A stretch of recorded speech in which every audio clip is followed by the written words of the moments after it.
मराठा आरक्षणावरून मनोज जरांगे पाटील यांनी मुख्यमंत्री एकनाथ शिंदे यांच्या 2 शिलेदारासमोर थेट सरकारला धमकीवाजा इशारा दिलाय। बघूयात मनोज जरांगे पाटील उपोषण सोडताना नेमकं काय म्हणाले।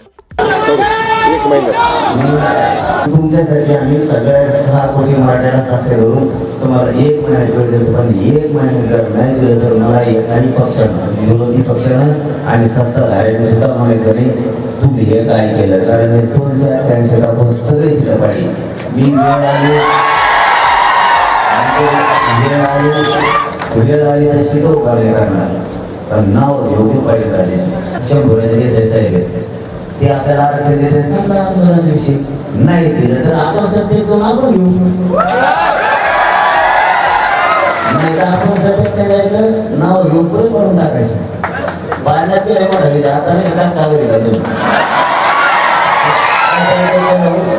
इथं सध्या स्थगित आपण हे केलेलं आहे। इथं साखळी चढून देऊ, फक्त हे छोटंसं हे गावाची इच्छा नसलं तर पुढचा निर्णय आपण नंतर घेऊ 1 दिवसांत 1-2 दिवसांत, पण शक्यतो आता अंतरावलीचा विषय थांबवावा असं मला वाटतं। तुमची गरज आहे दादा सगळ्यांना, मला तिकडे जायचं हा ना, ते सुद्धा चेहरा बघितलं हे दिलं हेच लोक डोक्यावर घेऊन नसतील ना। तुम्हाला साहेबांची मनापासून इच्छा आहे, सीएम साहेबांची मनापासून इच्छा आहे। नाविलाजाने जावं लागतं, मी ही मर्मर सांगतोय। नाविलाजन नाही सरकारनं दिले मला तिकडे वळायला लागतं, आणि मला आणि समाजात तिकडे वळायचं नाही।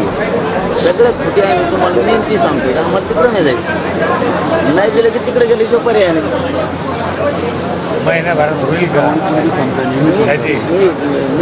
हा करू प्रयत्न आपण लवकर, म्हणजे महिन्यापर्यंत 100%।